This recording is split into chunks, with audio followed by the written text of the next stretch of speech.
Welcome, welcome everybody. Oh, I'm so excited. I'm sitting down with my very old friend, who isn't old by the way, but we've known each other for a long time. I'm sitting down with the one and only, the wonderful Alexander Staeger. As I was prepping for our podcast today, Alex, I was looking you up. I was like, okay, I know he's Mhm. a ballet dancer because we know each other from the Royal Danish Ballet back in Copenhagen. But apart from being a ballet dancer, I know he does so many other things as well. How am I going to intro you? I had a Good quick look. luck. I know, right? So, okay, so from what I could understand, you're also an entrepreneur. You also, I don't know if you still have your own ballet school, but I know you used to. I also know that you've been the director of the Royal Danish Summer School for many, many years. In Yeah. 2011, you were promoted to become a soloist with the company. And since 2011, you've also been a teacher for the Royal Danish Ballet, and you've also been connected to Corpus. Um, Mhm. am I missing something? Anything else you want to add to that intro, Alex? There are some future responsibilities. I'm in charge of a choreographic development project currently in the Royal Danish Ballet, where we strengthen and develop the artists and choreographers of the future. And I am recently been put in charge of taking care of a very unique August Bournonville legacy at the Royal Danish Ballet. So August Bournonville is this dance tradition that has been passed down since 1800 and something, from generation to generation, and is still being performed and kept alive today. So you're So kind of like the keeper of the secret steps, the keeper of the lineage of August Bonneville, which obviously to people that are not into that don't know a lot about ballet is one of the very very very famous dance styles and known sort of all around the world. So that's really what the Royal Danish particularly is known for. Um, exactly. Okay, well, welcoming you to the podcast, Alex. As always, let's dig back in time. Let's go back in time a little bit. So, where were you born and what kind of family situation were you born into? I know you were a twin. This just came to me now. You were born a Mhm. twin. Oh, okay. Tell us everything. Yes, well, I grew up in a town called Virum, sort of the suburbs of Copenhagen. Very idyllic childhood with my parents, married parents, and I have, as you mentioned, a twin sister and a younger sister. And growing up in Virum is first of all, it's pretty close to Copenhagen, so the journey to ballet school, which became a reality from the age of 7, I think, was actually pretty straightforward and easy. But I had the benefit of growing up in a neighborhood with lots of other kids, with beautiful nature. There's even a huge lake you can swim in, forest, fields. Yeah, so a very special place and a space that a place that still has a special place in my heart. Amazing. And can I just ask, so you started at the Royal Danish at 7, or how old were you? Yeah, But before that, how did ballet even enter your world? yeah, that's I asked myself that question as well. Um, it it's very closely connected to being a twin. First of all, I think my parents were not prepared for a double trouble. So that was overwhelming. The first kid, and then you get two at once. So that they were pretty busy and had a lot of responsibilities all of a sudden. So as soon as we as kids reached the age where we could do after school activities, or you do gymnastics or soccer or something to keep us stimulated and developing, we would always be doing the same thing. So for mom and dad, that was the chance to park the kids at an activity for an hour or an hour and a half and get some stuff done around the house and at home, and yeah, and just get a breather as well.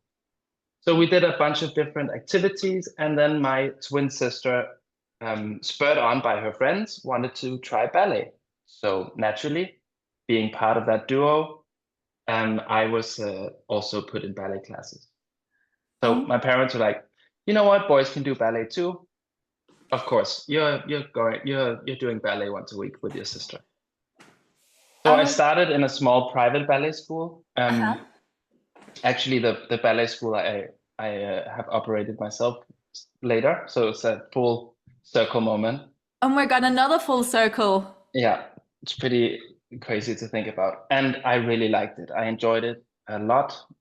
I was the only boy at ballet school, so I got a lot of attention, which I must admit I enjoyed, and I had a talent for it. So my teacher talked to my parents and suggested I audition for the Royal Danish Ballet School, Wow. and the rest is history. Wow. I love that. You know, it's so interesting, isn't it? That thing of like, you know, what brings us, where life takes us. And, you know, so many ingredients had to come together in order for you to arrive at that school. And Mhm. then in order for the teacher at the ballet school to go, hey, you know, your son has talent. And then for your parents, because your parents also had to be open-minded and go, okay, let's give this a go, right? Like lots of parents might, and Yeah. again, like you said, they were busy people. They already had their first child with children. They had so much on their plate, right? They could easily have gone like, well, yeah, he may have, but you know, we'll do that. We'll deal with that later on once there's more time. So Mhm. many ingredients had to come together so that you could, well, essentially end up becoming who you became. But yeah, I loved that beginning. That's beautiful. And then anyway, so you were taken. What about your sister? Sorry for asking. My sister hated it. No way. Ballet was not for her. Oh my She, God. I think she managed 2 or 3 lessons, maybe 4, and then she just rebelled against it and was told my parents, I don't want to go. It's not for me. I don't enjoy it. Um, so we're very different in that sense that I enjoy this performance, like being on stage and Yeah, yeah. having that responsibility, and she does not. So interesting. And can I also ask, I want to just like ask a little bit more about you and your sister's relationship, also as children or however far you want to go back. But because you know, there's some twins, I'm fascinated by twins. And you know, Mm. there's some twins that they kind of end up doing everything together and they almost like they can finish each other's sentences. And it's this sort of very symbiotic relationship. Mm. And I'm sure you're close with your sister, but how would you describe your relationship in terms of sort of, I know you said you're quite different in certain Mm. ways. What adjectives, sort of what words would you place on your relationship? I think what's most interesting is that I get to explore life through another lens. I have Mm, I have someone who is in so many ways identical to me in terms of timing and the journey and when do you mm, embark on your life's journey. mm. But we have chosen wildly different paths, and Right. we're also obviously a man and a woman, so that also creates 2 completely different trajectories. Right. Um, so it's been interesting to always have this mirror to your own life and this also sparring partner in yeah, looking at the big questions of life and the decisions you make and the Mm. choices we make it as human beings on what to do and what to prioritize, and yeah.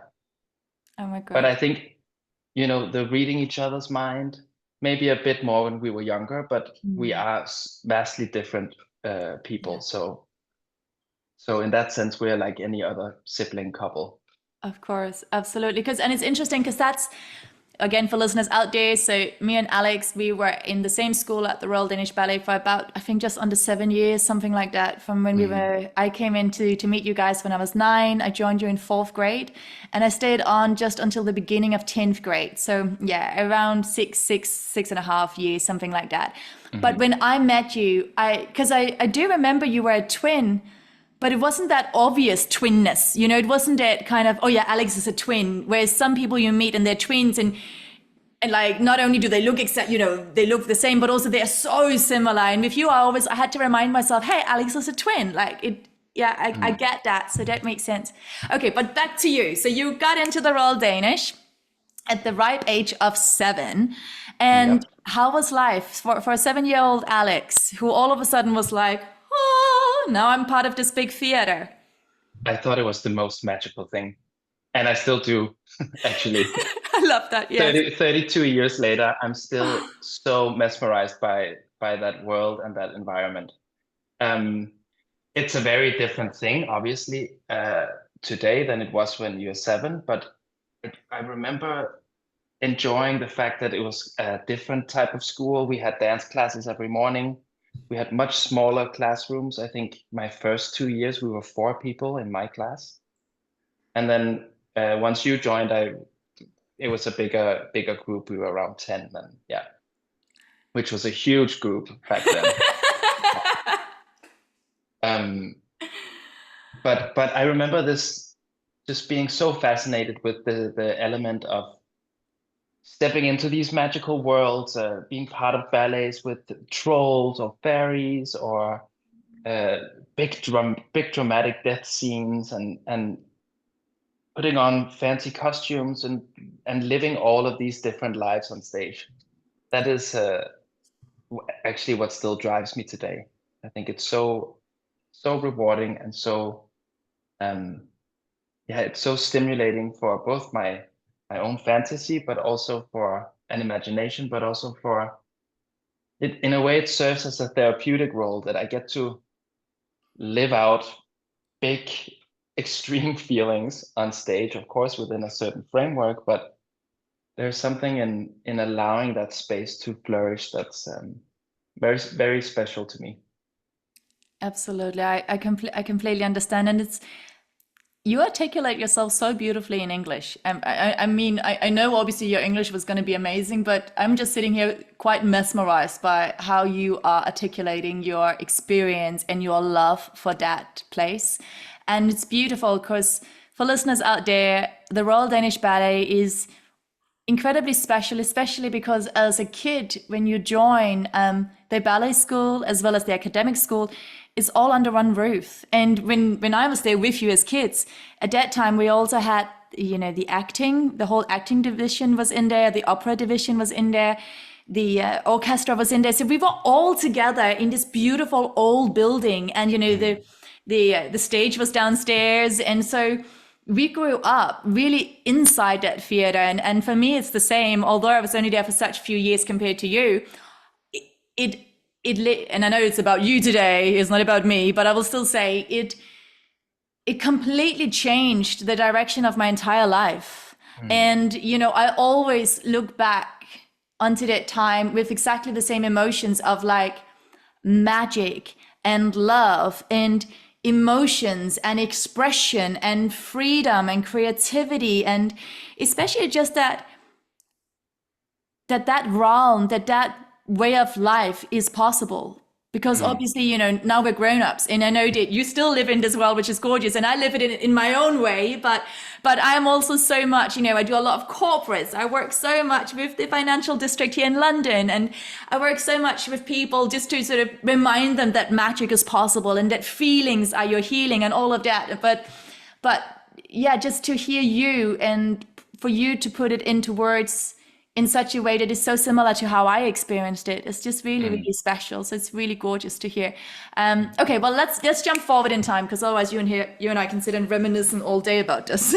But so take us to a time. So let's say your schooling was until 10th grade, and then after 10th grade, what happens? And this is also exciting for me to hear about you. So let's Mhm. say when you were around 16, I think 16 years old, what happened? Where were you Yeah. at in your life, Alex? Because I know you were about to join the company in that gorgeous special period that does it take 2 years, 3 years?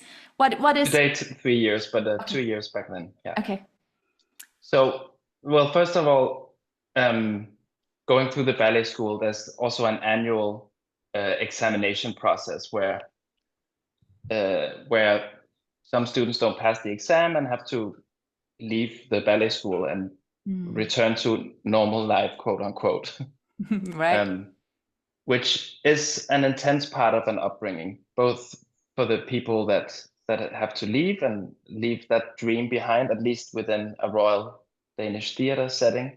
Hmm. Uh, it's also it's also hard for the people that stay behind in terms of what's the yeah it instills some sort of impermanence in you, that it is a fragile thing.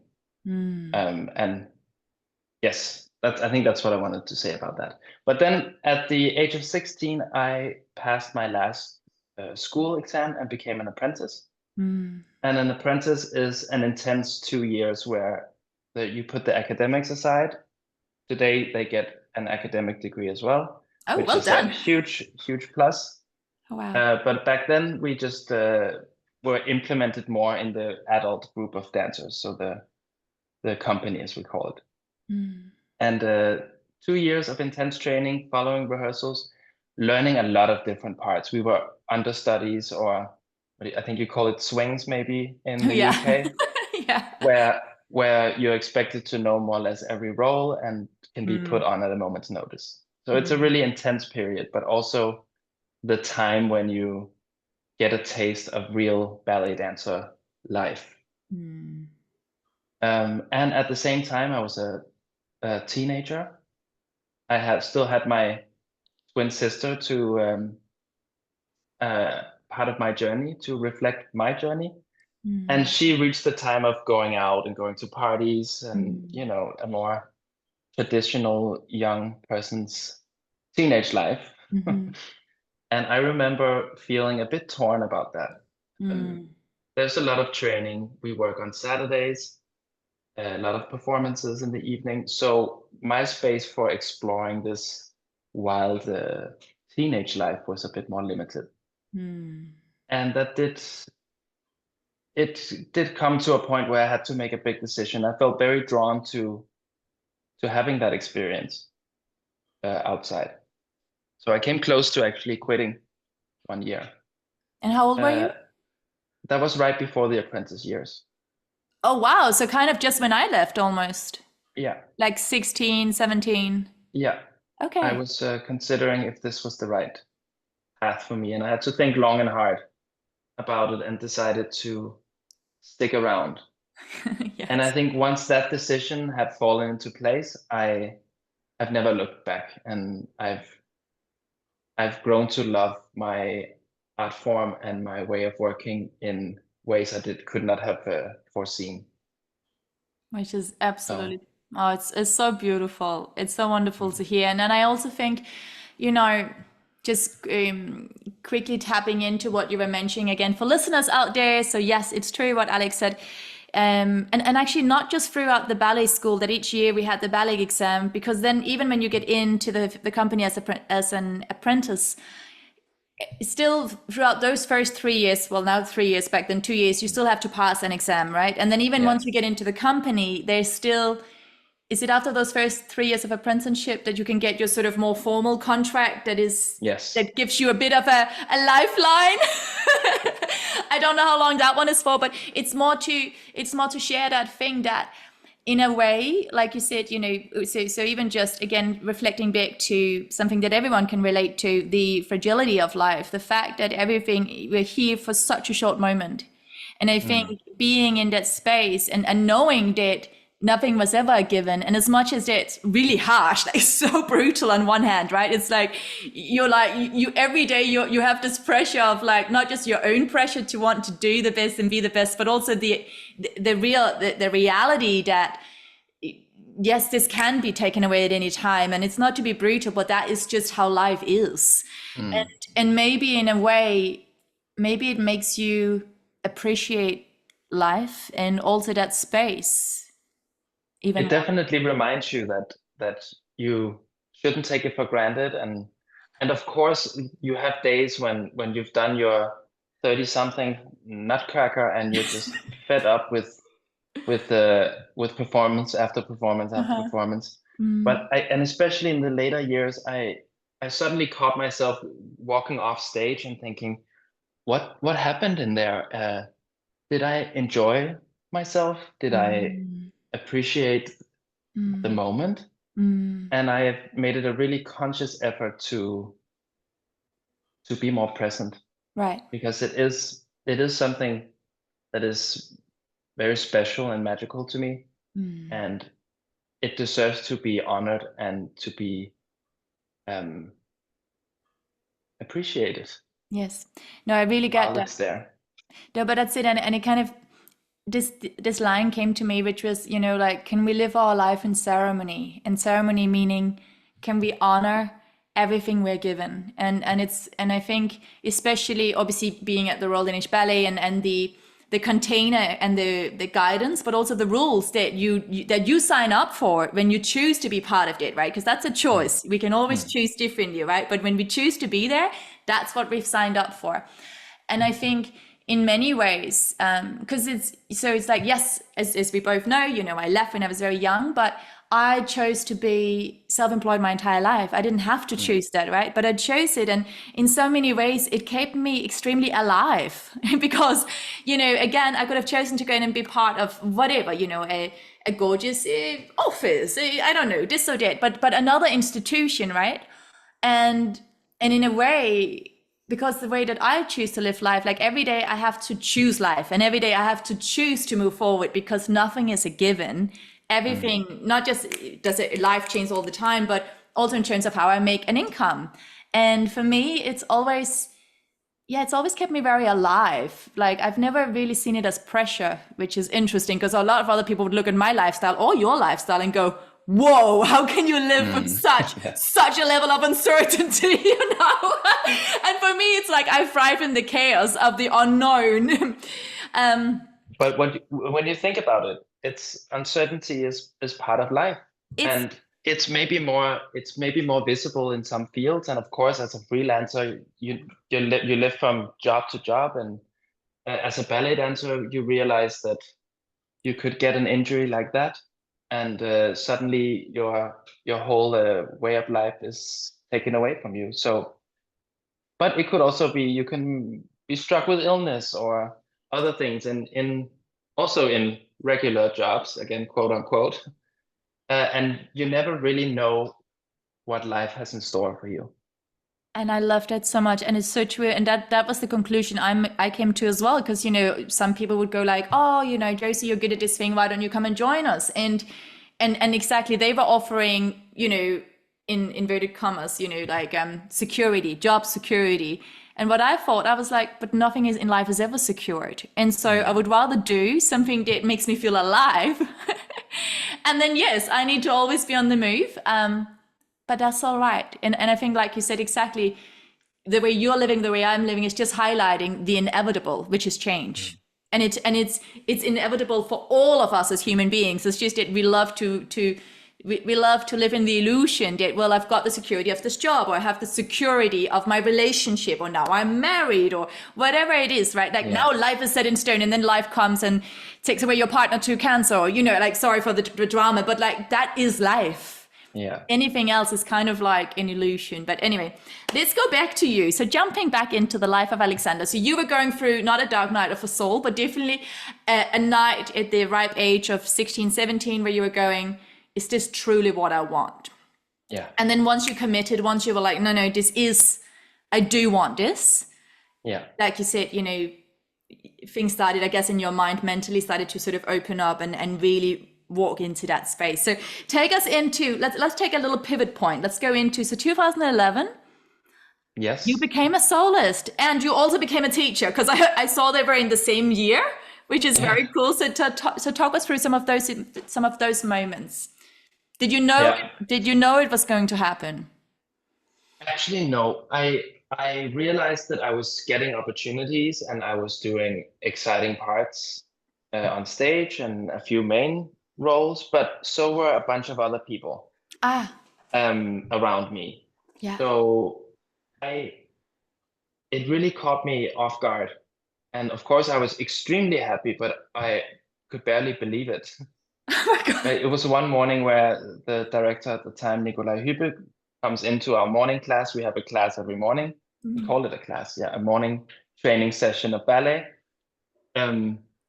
Where he comes in, I have an announcement, and then he promoted 4 or 5 of us out of the blue. And it had been a dream of mine for a long time.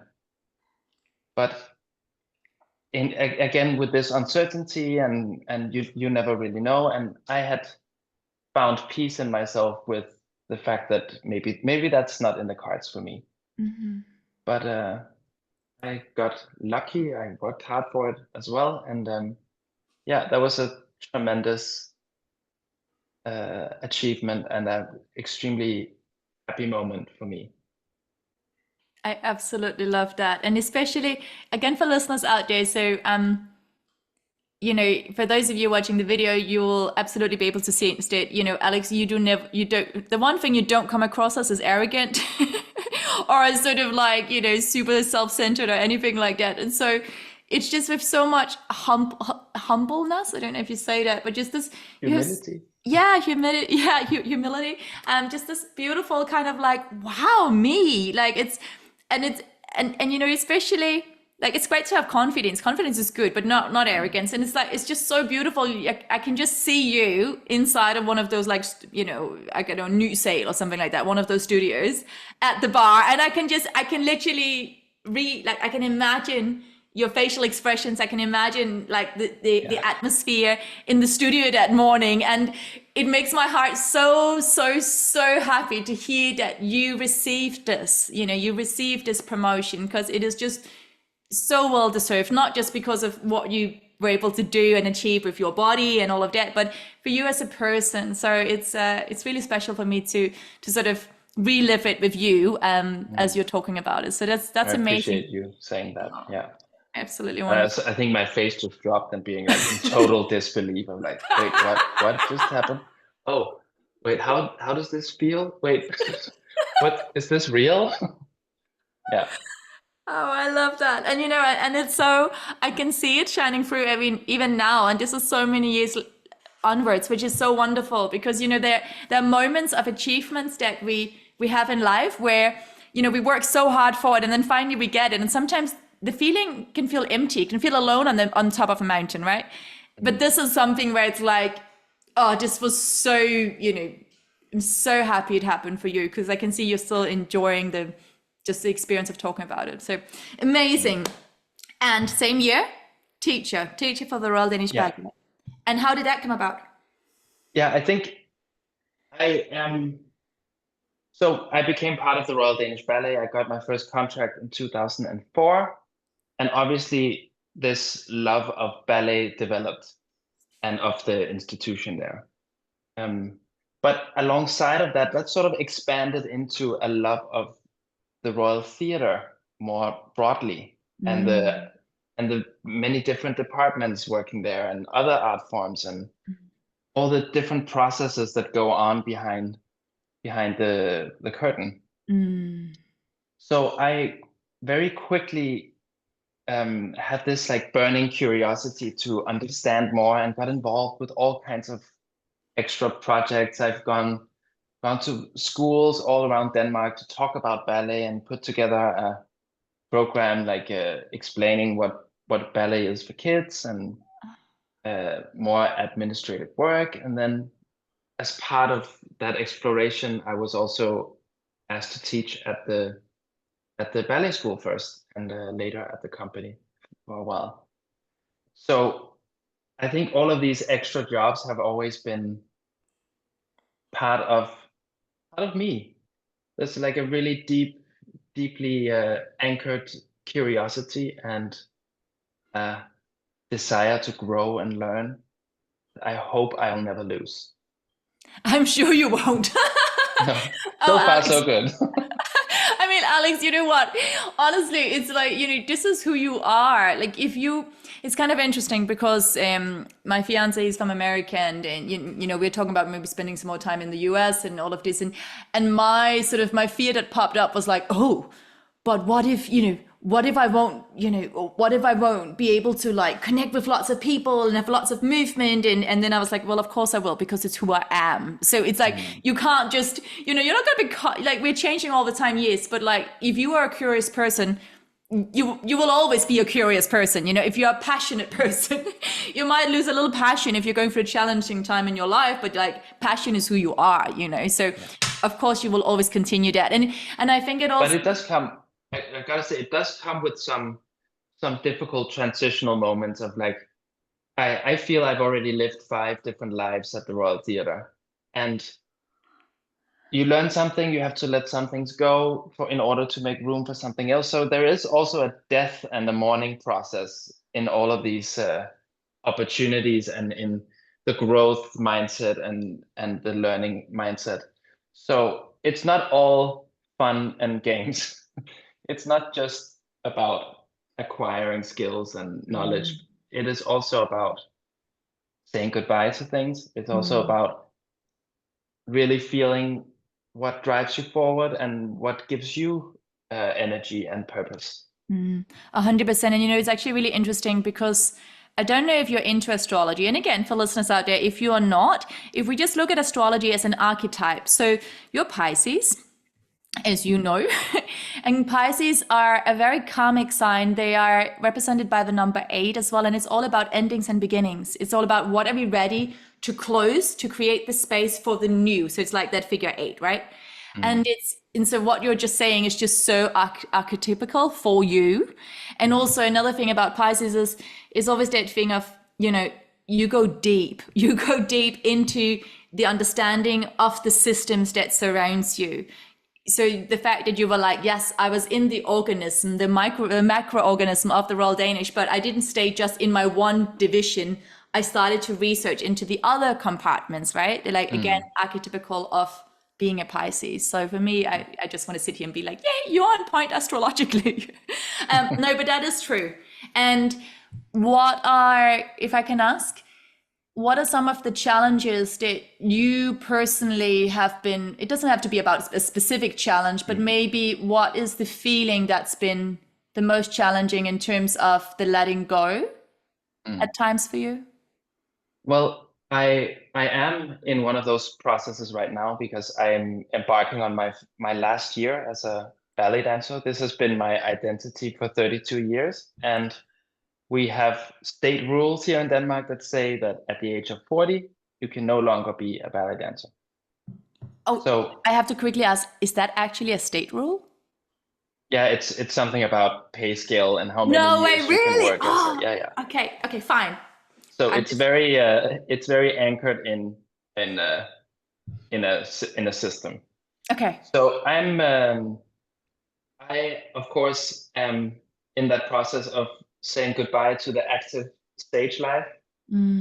I'm also on top of that thinking about, okay, in a way I have to make the first formal choice about what to do next. And since I was 7, there has been this path of ballet and someone else will organize your day and tell you what performances to do and what roles to learn and how to do them. And so everything is sort of this straight path ahead of you. And now for the first time in my life, I have found myself in the situation of having to define my own path more.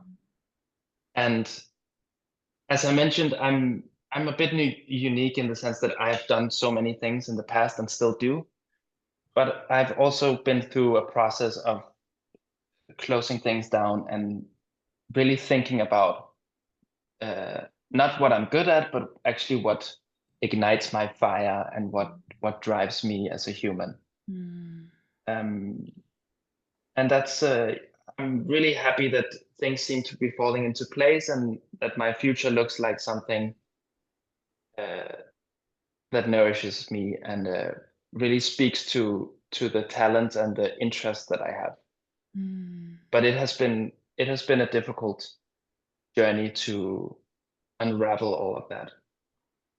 No, I really, really understand that. I absolutely understand that. And there's a moment here of me thinking, I really get that. And you're so right, because in the experience you've had, as long as you continue to work hard and continue to, thrive in commit fully. And by committing, we're also sacrificing, right? So it's that thing of whatever we let in, when we let something into our life, we let something else go, right? So you've been fully committed. You've been 1,000% all in into this gorgeous pot of life called the Royal Danish Ballet and friends, amongst other things, right?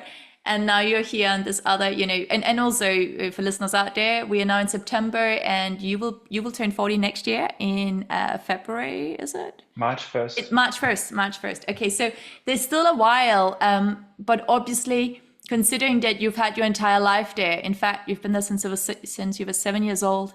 I really understand that that is a very, very big deal. And also the whole, like you said, is an active dancer on stage, right? So obviously you can still be part of some stage productions, I'm sure, but the active part, no, I understand that.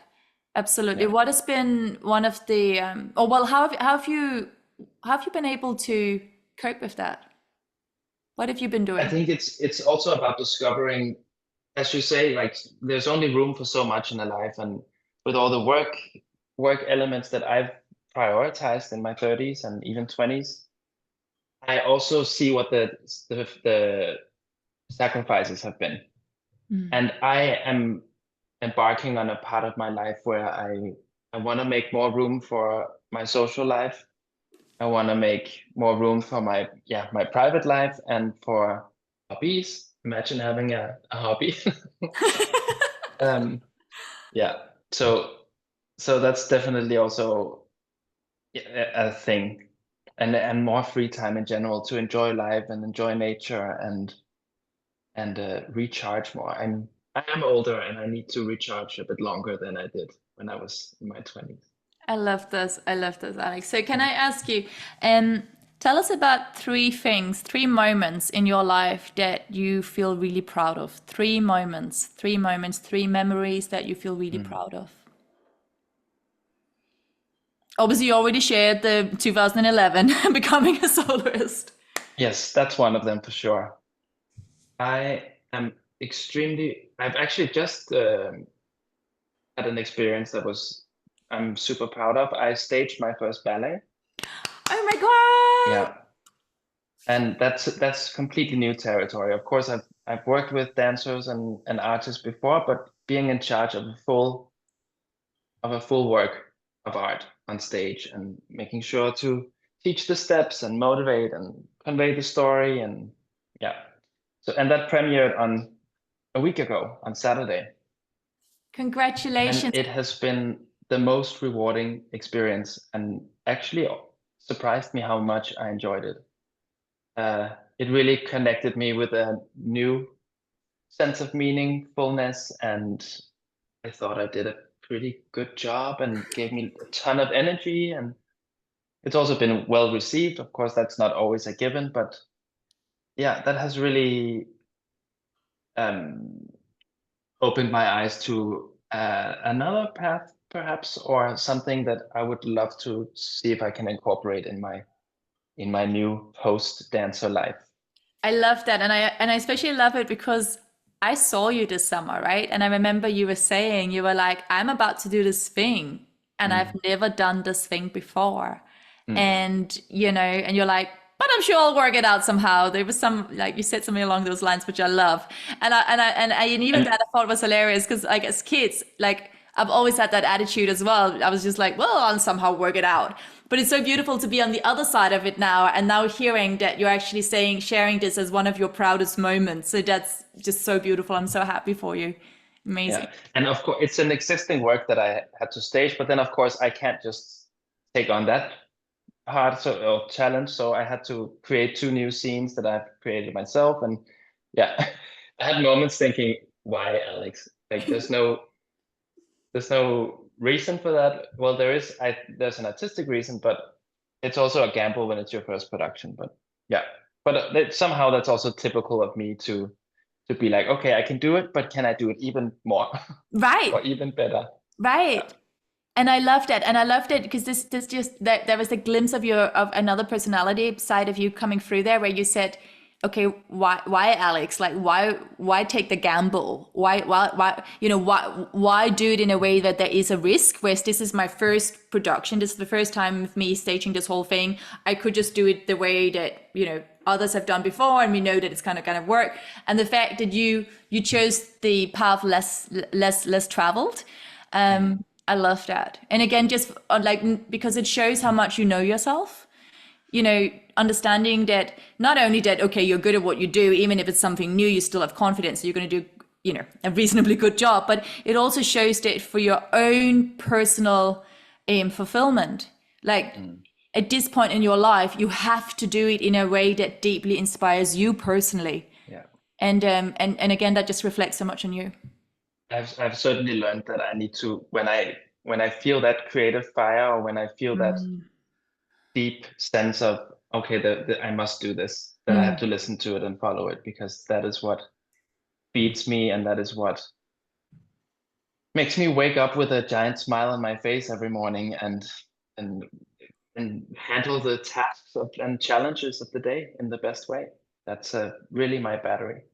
And then I feel, you mentioned it a little bit, but I want to say that I feel very lucky. I think I have maybe more than two, but I can think of two what I would call gifts that live in me as a person. And one of them is that I have this extra battery.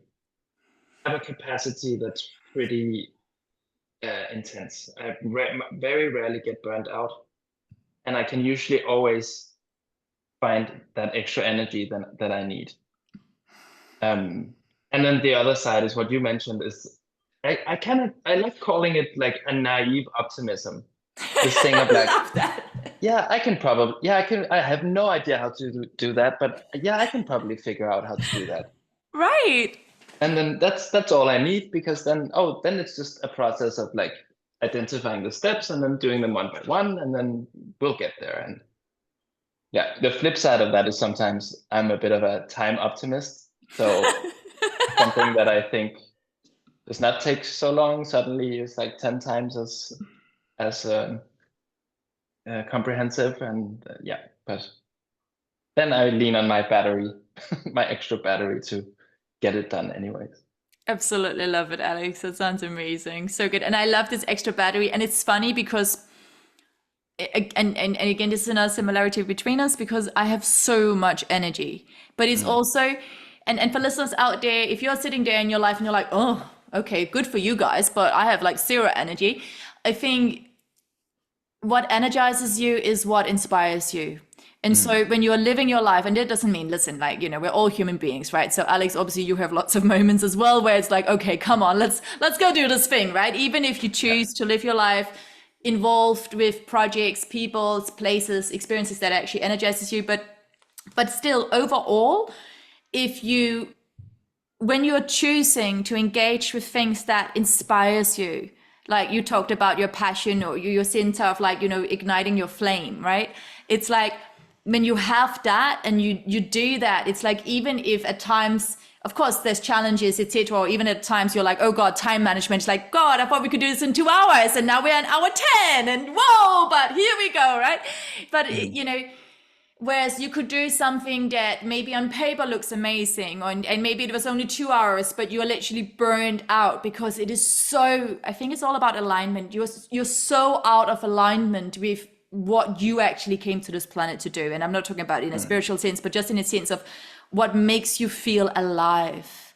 Yeah. And I had this thought, like, I don't know, a while ago, and I was teaching, and it just came to me. I was like, guys, we're not here to think life. We're here to feel alive. And it's just this thing, because everything, like what you're talking about as well, is it's a feeling.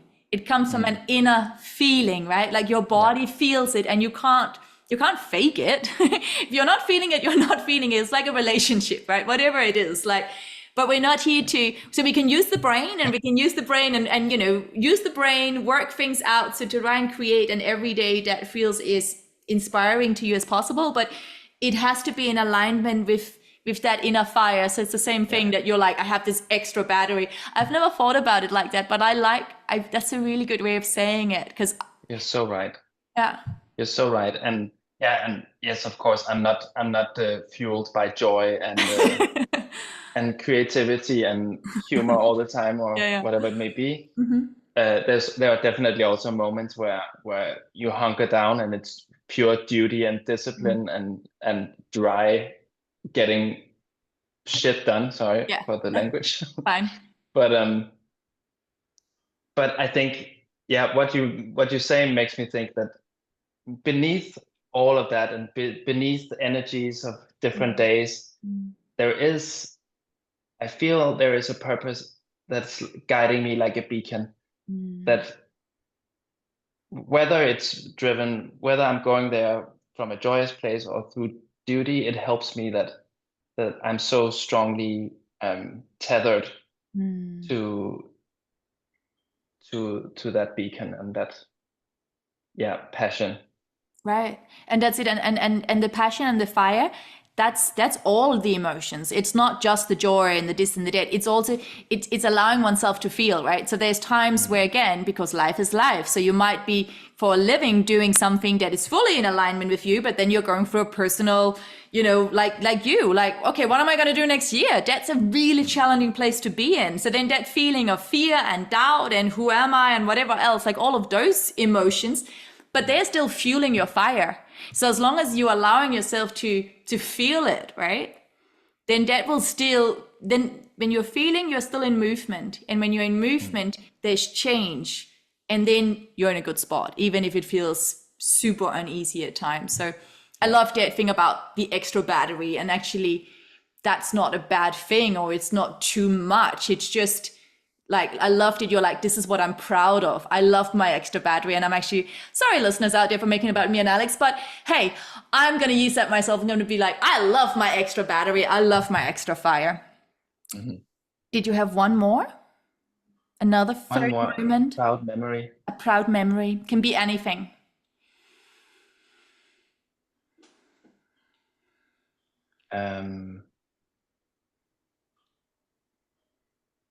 I think, I've been, as you mentioned, I've been organizing this summer intensive at the Royal Danish Ballet School for many years, and I think there was one. I don't remember the specific year, but there was one year where I felt that it flipped from a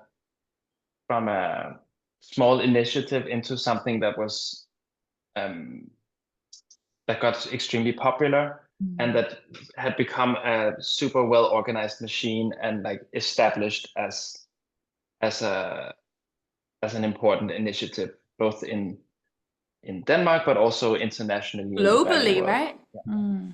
And I remember having our final performance on one of the theater's main stages with a full auditorium full of extremely happy parents, friends, and 200 students on stage, and just thinking, okay, wow, I made this. I made this happen. I took something that was a bit smaller, and managed to develop and grow it into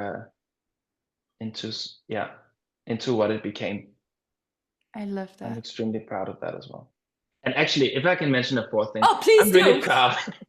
I'm also really proud of the journey I'm going through now of like figuring out who I am after this magical world of dance, and going through the dark night of the soul of narrowing in and figuring out what's next.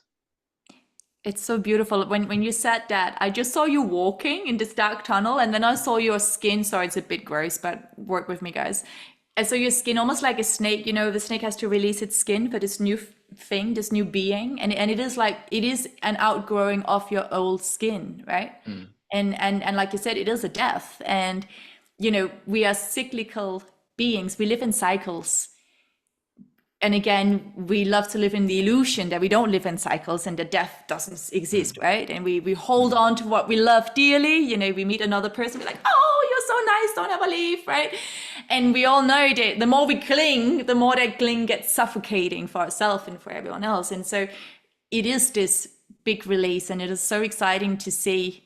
Well, it's exciting as a friend to observe what is coming through you. And of course, for you, it's obviously like the stage in between is always muddy, but exciting, and just here supporting you.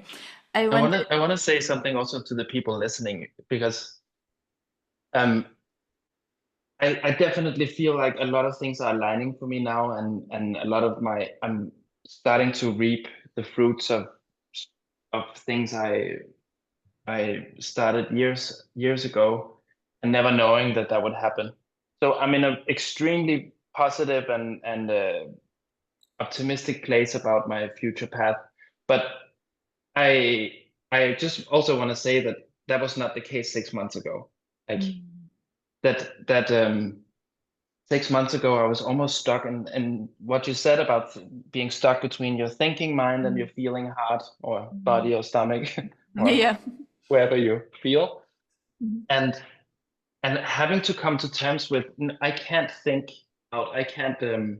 Think I my way can't out of this. create the perfect plan for this. I have to go through something that I don't fully understand, Mhm. accept some sort of path to also um, unveil itself for me. And it's difficult to Mhm. trust a process that's so uncertain and so full of doubts, and also possibilities can also be stressful or um, cause for rumination. But yeah, I encourage people to try and make that shift and accepting that there is a plan somehow, and yeah, let go of trying to figure everything out all the time. I really love that. We have to live the question. Yeah, Mm. I love that. That's really beautifully said. Thank you so much, Alex. I love that. And on that happy note, my next question for you is, what is your greatest fear? Oof. I know. We came to the dark side. I definitely have a side to me, like a part of a pattern that's wanting to be accepted and acknowledged. And I guess the fear is not being good enough. Wow. Whoa. Oh my Uh, God, Alex, my heart is like, oh God, I could nearly cry on this side. Oh wow, thank you so much for your honesty. Wow. mm. Oh God, I got so emotional here. Wow. and It's and just, part of this unraveling journey is also, yes, there's definitely the positive and the curious side of, like, yes, wanting to learn a lot of things, but there has also been a catalyst underneath it that was like, I should probably learn all of this, or like, I need to be better, I need to learn more. So that's something I'm letting go of, or that is evolving into a self-acceptance of, well, there's not enough hours in the day to master everything, I love and that. we can only do the best that we can. Absolutely. But it was interesting this thing of how you said maybe it was the capital, maybe it was the pivot point, maybe it was the instigator. Like maybe my curiosity and my need to explore all these fields and to kind of understand all of these, not control, but master all these Mm. different things. Was that also instigated not just by curiosity, but was it instigated by fear? Like below curiosity was that fear, and was that fear of not just not being good enough, but also what equals not being good enough? Does that mean what? Let me ask you, what does mean to not be good enough? What is the deeper one than that? Mm.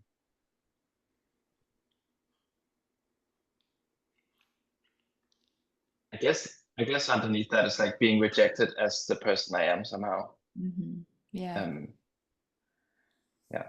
And it's interesting because it's like, on one hand, if we just look at your life rationally, right? Sorry, like, thank you so much for going into this deep dive with me on you. But on one hand, we can go, well, as a human being, this is a very human emotion. I think it was actually during COVID, this sort of occurred to me. So, across space and time, and not just because of, okay, you grew up in an institution, you chose to be part of a complex, as we all know, where, every single day something could change, as it does always in life, right? But deeper than that, you know, um, across space and time in all cultures. In the good old days, the worst thing we could do to a human being, it wasn't actually to kill them, because then life was over. It might have been a painful death, but life was over, right? Wherever we go to next, whatever people believe. The worst thing for a human being was not even to not have food. The worst thing for a human being was to not belong. It was to get kicked out. It was to be Mm. kicked out, away from the tribe, away, because essentially that did mean death, but it meant a lonely death. And it's just so interesting, that thing of like, so the fear of not being good enough, because that would be the thing, the fear of being rejected away from what? Mm. Rejected away from a sense of belonging. Our deepest need as a human being is actually to belong, is to be, yes, it's happiness and all the rest, but it's to belong. to be part of something, to be all one. And then you have the all one, and you break those up, and then you have, you have all one, and then you have alone, right? From those two words, we can form the word alone, but it used to be all one. So it's that, like, your fear is so human, like it's so humane, like it's something everyone can relate to, this fear of rejection. And then of course, even more highlighted because you chose the institution, you chose the life that you chose. And interestingly enough, I just want to highlight this for myself, because I remember, you know, a few years ago, I was running around 500 auditions, 500 castings, and all of a sudden I stopped literally in the street in London. I was running to the next, I was like, gotta get to the next thing, get the next job. And I stopped, and I was like, oh my God, ever since I was a kid, like I left the Royal Danish Ballet and I'm still wanting to be chosen. Like, and I don't have to anymore. Like I could choose a completely different lifestyle where I don't have to go in and get chosen every day. Yeah. And yet I didn't, right? Like it's... I recognize something very deep in that, like something in my stomach just let go when you said that. It's really, right. it's so true, that thing of And wanting to be chosen. and not from a space of vanity, not from a space of like, you know, ego, but from this really deep sense of we just want to belong. You know, we really, like, that's such a humane thing, and it's beautiful, and there's nothing wrong with it.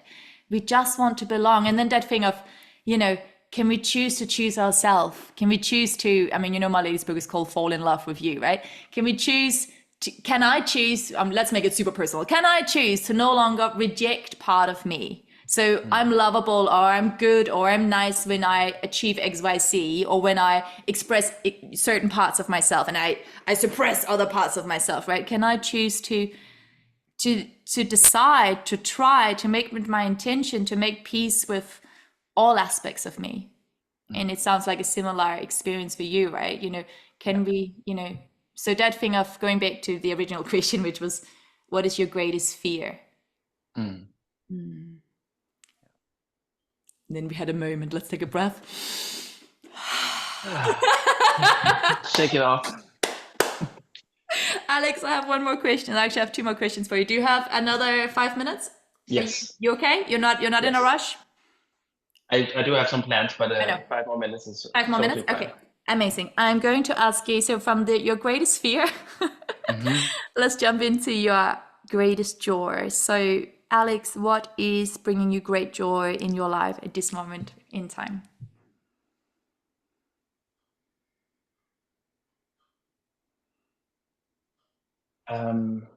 What is bringing me great joy? I'm so fueled by curiosity on so many levels. It can be practically and work related, but I'm also very fueled by curiosity about myself at the moment. So it's not always easy, but it does give me a lot of joy when I discover something, or when I dive into the machinery in whatever aspect. And I'm also learning that all of the experiences that I have with me, and all the skills that I maybe have not always been conscious about, but there's so much in my history, in my past, that is now bubbling up to the surface and actually helping me explore, develop,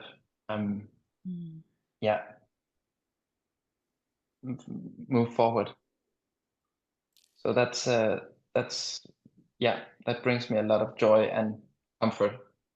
I love that. And it's such a gorgeous, you know, what you chose to share with us is just so beautiful, because, you know, it's about you, and you can never run away from you. So you might as well start to get curious on you.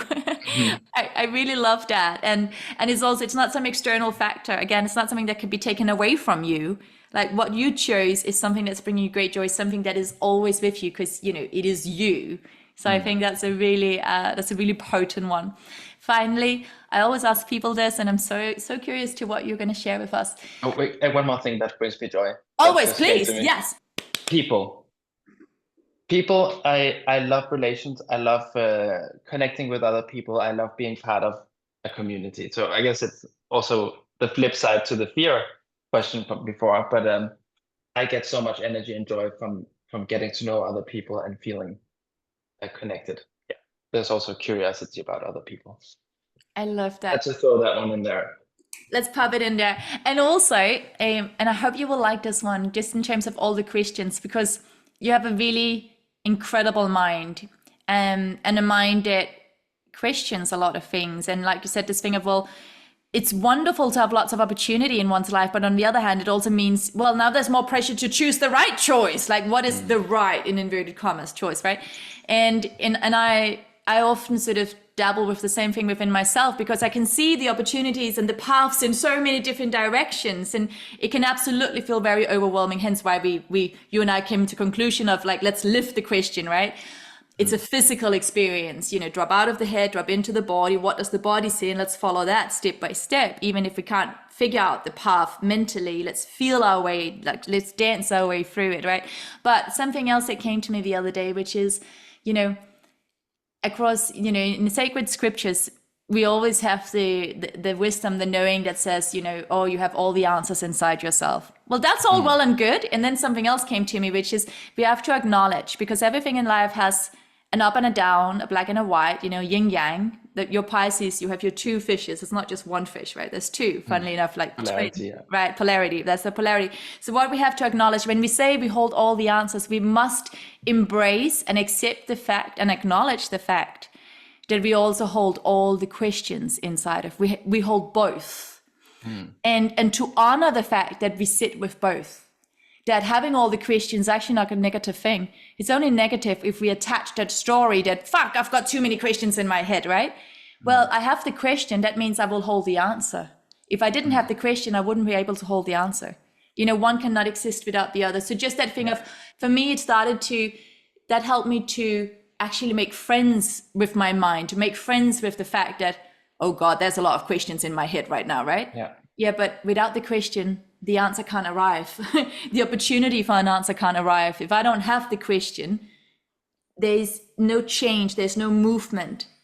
Anyway, I can. And also like walking the talk is like searching for your answers. It's not just a matter of getting out of your head and switching to feelings. You're still gonna make mistakes, and you're still gonna go back and forth and fuck things up, and then you learn something new or get surprised. And it's not a quick fix. It's a journey, and it's but yeah, I encourage people out there to be curious about the journey along the way. I love that. Final question for you, Alex, and then I promise to let you go for now. In the wisdom that you sit in now, so 39 years on this planet, 39 incredible years with ups and downs, in and outs, proud moments, sad moments, all of it, the rawness of the human heart experience. If you had just one or two, knowing you, or two soul messages for humanity, what would they be? I think I've almost already answered it, but connect to your curiosity. Allow, it can be a safe space, even though curiosity is not an answer. It is a process to learn deeper and understanding more. And it has been a life companion for me always, and I hope it always will be. So that would be my message. Oh my God, I love that so much. And just to attach to that one, if we're looking for an answer, it's final, it's closure, it's kind of something finished. That means there's no more movement, that means there's no change, that means there's no life. It's kind of a death. So sometimes getting an answer is a conclusion. It can feel nice, it's a release, but it also actually stops that process. It stops the movement. Living the question, living in curiosity, means that there's always flow. And where there's flow, there's energy, there is life, there's possibility. And that's always a good space. Alex, this has been absolutely incredible. I could speak to you all day. I wish you all the best, and thank you so much for taking the time to share your gorgeous, gorgeous world with us. Thank you for having me. Thank you for having me. It's been such a nice experience. Thank you so much. Listeners out there, have the best day and see you soon.